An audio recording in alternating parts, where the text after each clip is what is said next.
May posibilidad na tumakbo sa pagkasenador sa 2025 midterm elections si dating Pangulong Rodrigo Duterte ayon sa kaalyadong si Senador Ronald Bato de la Rosa.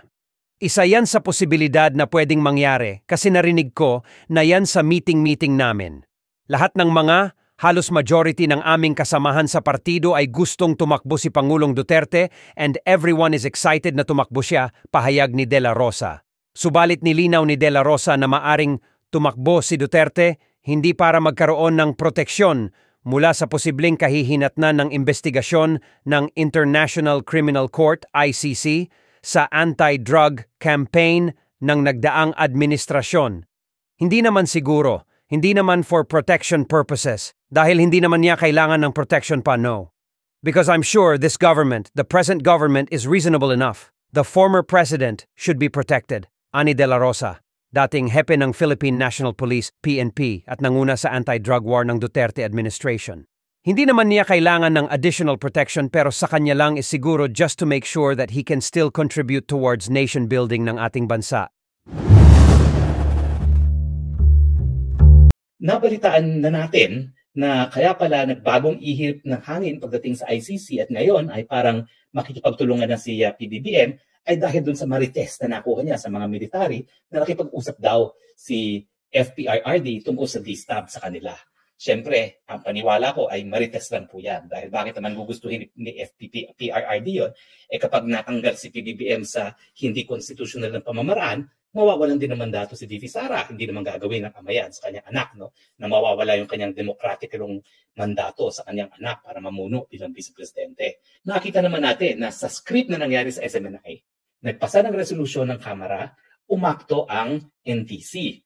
Maski walang bisa yung resolusyon ng Kamara dahil hindi naman inaktuhan ng Senado. Dapat concurrent, dapat Senado at Kamara ang parehong boboto para magkaroon ng legal na bisa ang resolusyon ng Kongreso. Pero nakita natin na miski Kamara lang yan, yun ang ginawang dahilan ng NTC para masuspend ang SMNI. Kaya ang prediction natin, ganyan din ang mangyayari pagdating sa kooperasyon sa ICC. Bagamat tanging Kamara de Representante lang ang nagpasa ng resolusyon para makipagtulungan ang gobyerno sa pag-iimbestiga kay FPIRD at kay VP Sara. Tandaan niyo po mayor din si VP Sara sa Davao nung panahon na iniimbestigahan ng prosecutor ng ICC ang death squad. No? Well, alam niyo po, bagamat hukuman ng ICC, ang totoo niyan, nakasalalay siya sa kooperasyon ng mga estado. Uulitin ko po dahil umalis ang Pilipinas sa ICC noong 2018, nagkaroon ng visa ang pag-alis niya matapos ang isang taon, 2019. At dapat nagsimula ng investigasyon, preliminary investigation ang prosecutor ng ICC between 2018 and 2019. Kasi kapag epektibo na yung pagbibitiw sa ICC, wala na obligasyon makipagtulungan. Ang problema mga kaibigan, mayroong desisyon nga yung pre-trial chamber at appellate chamber ng ICC na nagsasabi na ang kinwestiyon lamang ng Pilipinas ay yung tinatawag na admissibility. Kung ang lokal na hukuman ay bukas at pwedeng litisin ng mga krimen na dinadala sa ICC. Pero ang sabi ng ICC, dahil ito lang kinwestiyon ng Office of the Solicitor General ng Pilipinas, inaamin niya na mayroong jurisdiction. Now, meron pong pagkakataon na questioning pang jurisdiction, pero dapat makulong muna ang mga nasasakdal. Yan po yung tinatawag na confirmation of charges. Pero malabo na po yun dahil hindi naman tayo papayag talaga na makarating sa Hague at mahuli ang presidente at si VP Sara. So, dahil wala nga pong sariling mga police at process servers ang ICC, nakasalalay ang kanilang investigasyon at pag-aaresto sa mga nasasakdal sa estado na naging membro ng ICC. Now, ano yung mga bagay-bagay na kinakailangan ng kooperasyon? Well, gaya po ng piskal dito sa Pilipinas. Number 1, service of summons sa mga testigo ng prosecutor. Dito po, meron tayong process server, mini-mail yan. At by registered mail, no? At kapag hindi umapir sa piskalya, deemed waive yung kanyang preliminary investigation. Isa po yan sa kinakailangan ng ICC na kooperasyon. Kinakailangan isang process server na bibigyan ng otoridad ng DOJ ang magsisilbi ng summons sa mga testigo. Pangalawa, yung subpoena ad testificandum, yung mga dokumento na kinakailangan dalin ng mga testigo, kinakailangan ma-serve din po yan ng process server na bibigyan ng otoridad ng Department of Justice. Yung Department of Justice po ang specified na ahensya na makikipagtulungan sa ICC. Bagamat lahat ng request for cooperation po ay dadaan pa rin sa Department of Foreign Affairs. Pero hindi naman po linya kasi ng DFA ang pag-iimbestiga ng mga kasong kriminal. So dadaan po yan sa DOJ. summon sa mga testigo, ad testificandum para kunin ang mga records. At saka syempre, summons para dalhin ang mga physical evidence.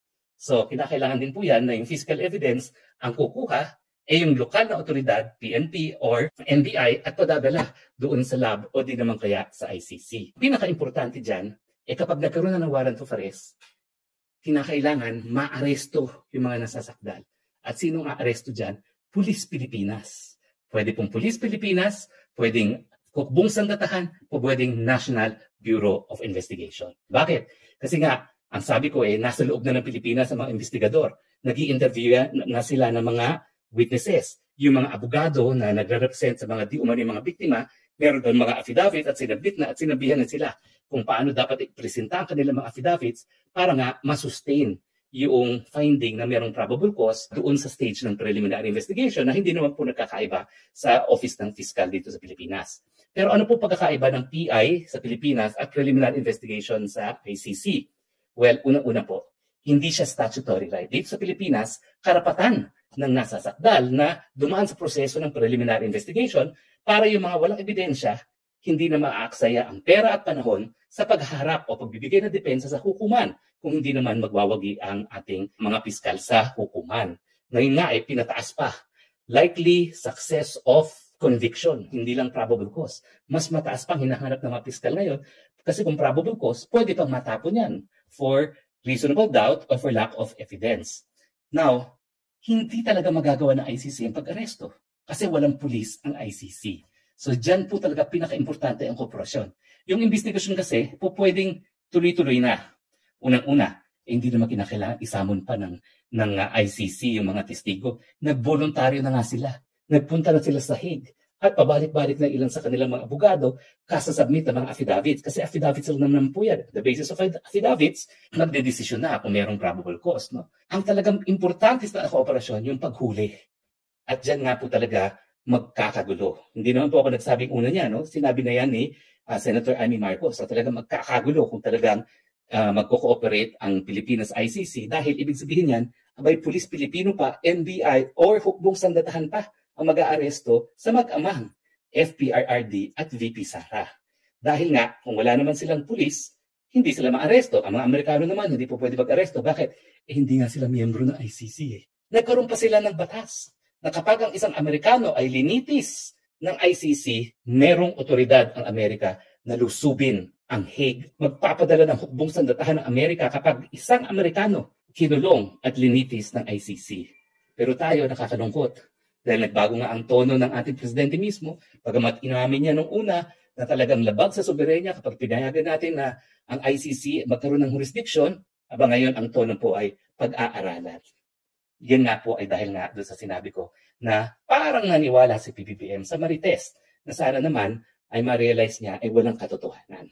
So, sa level ng investigasyon, service of summons para humarap ang mga testigo, service of summons ad testificandum para dalhin ang mga dokumento, saka syempre, other physical evidence at ang pinaka-importanting kooperasyon ay yung pag-aaresto sa mga nasasakdal. Kaya nga po nakakalungkot kung totoo talaga yung balita na makikipag-cooperate na tayo. Pero ang sabi ng aking bubuit, pagdating daw ng kalagitnaan ng January, magkakaroon ng denial si PBBM na wala siyang kinalaman doon sa kooperasyon na yan. Bagamat, talaga naman po alam ko na naririyan na yung mga puting mga abogado at abogada galing sa ICC na nakikipag-ugnayan na sa mga abogado ng di umanong mga biktima na nagrereklamo sa ICC.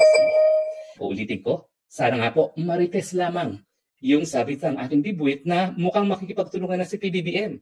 At sana po number 2, magising naman tayo, no? Mga sambayan ng Pilipino, masyadong malalapastanganan ang soberenya ng bansang Pilipinas bilang isang independenteng bansa, kauna-unang republika sa Asya, kung hahayaan natin ang dayuhan, ang maglitis ng mga kapwa Pilipino natin para sa mga krimen na dito sa Pilipinas nangyari sa panahon na hindi na tayo miyembro ng ICC.